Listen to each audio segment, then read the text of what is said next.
Hello, welcome to another Cook With Me gluten-free. I'm Robin. Thank you so much for being here. If this is your first time joining, I make things that are gluten-free. I try things that are pre-made that you can find on your grocery shelves that are gluten-free.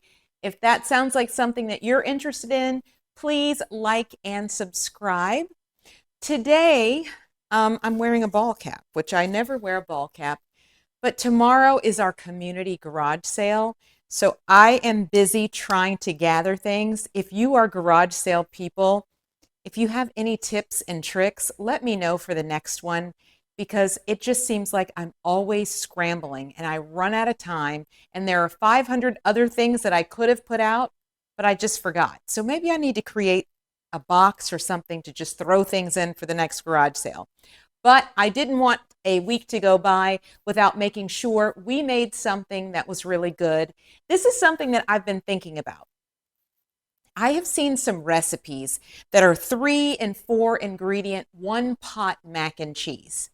And I had some pasta that I purchased from Aldi that's a chickpea pasta, which I've not tried this before. And I've been kind of holding out, trying to find something that I could do with this chickpea pasta.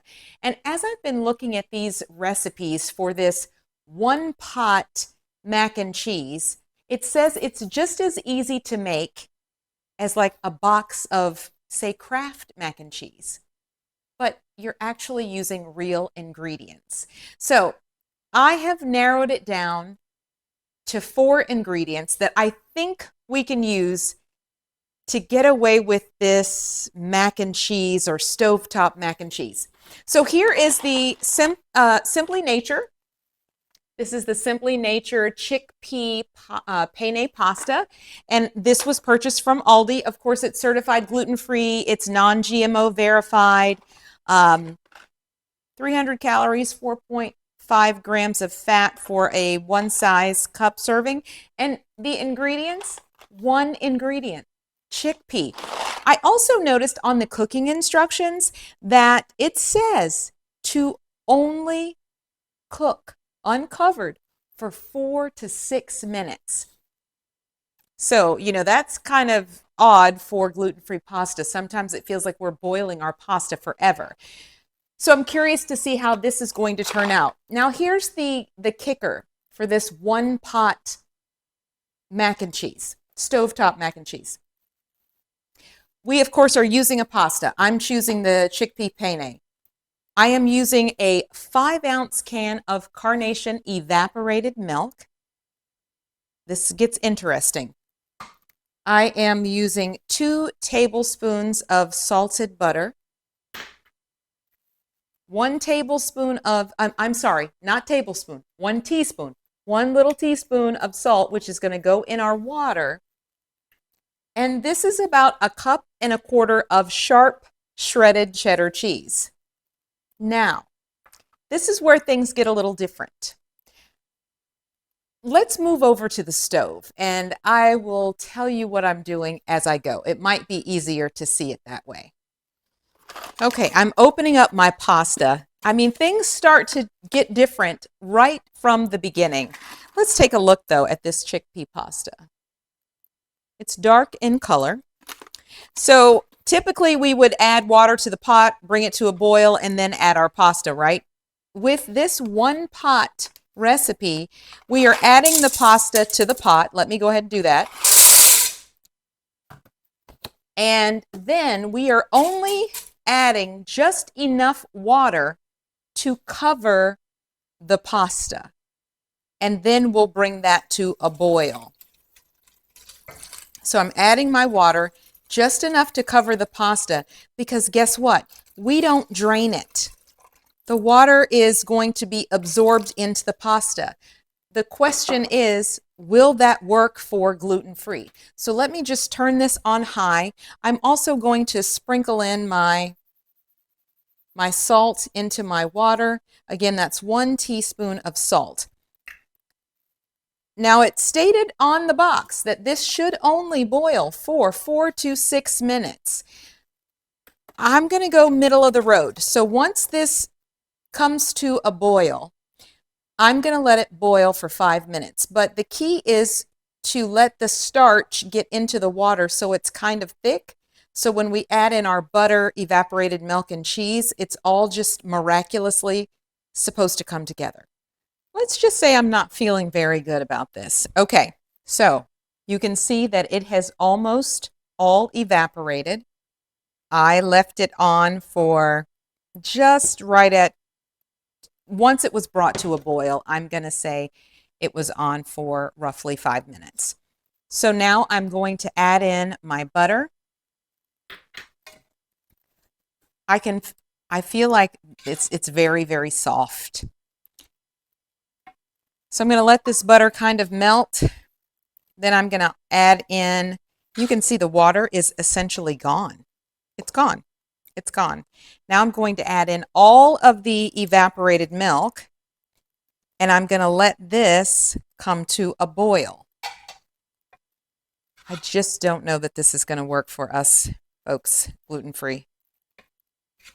It does seem like a lot of pasta for this small amount of cheese. Again, this is like a cup and a quarter, but I'm supposed to bring this to a boil, and then I actually don't know what I'm supposed to do because I combined several different recipes that are gluten-filled and thought maybe this will work for gluten-free. So I may need a little extra milk.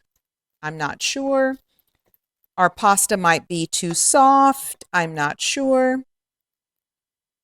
But this is now boiling. So I'm going to go ahead and start adding in the cheese. And I don't know if this is going to be enough cheese. Now, any melting cheese would be fine, or should be. That is, if this works. Now, look, look, it is looking very creamy. It is looking very, very creamy. Turn this on low.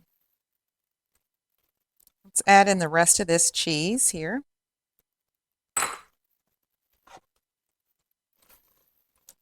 I mean, it's looking creamy. I feel like more salt will be required.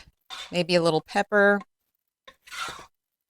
I mean, it's coming together. It's looking pretty cheesy and pretty creamy.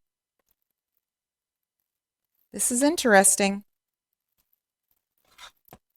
I mean, it's made like a beautiful roux. Let's see.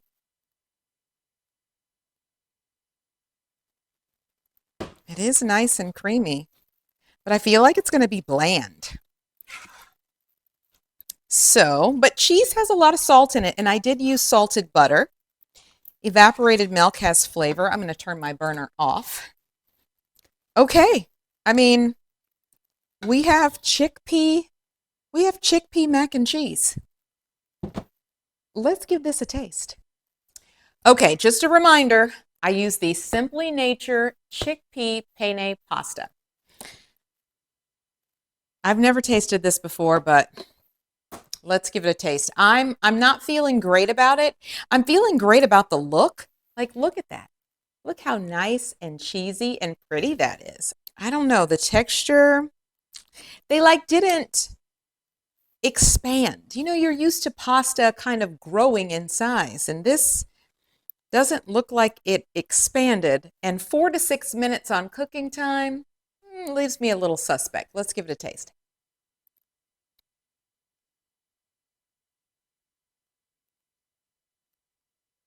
No. No. Mm-mm. This is not good.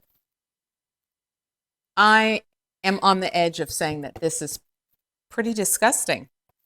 Now, the sauce itself is pretty good.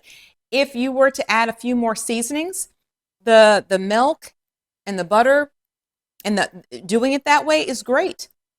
But you got to have a good pasta. And Aldi, I was looking forward to trying this. It looks so beautiful, right?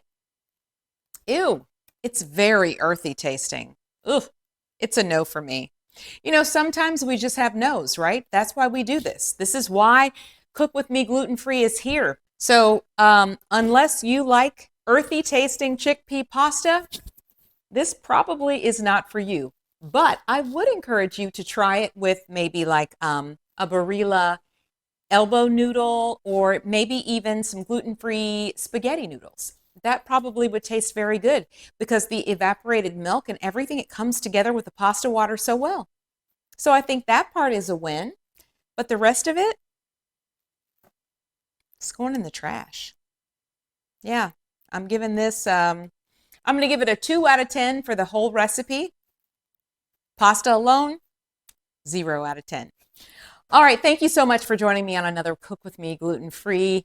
I really appreciate you being here. Please don't forget to like and subscribe, and I will see you here next week. Bye.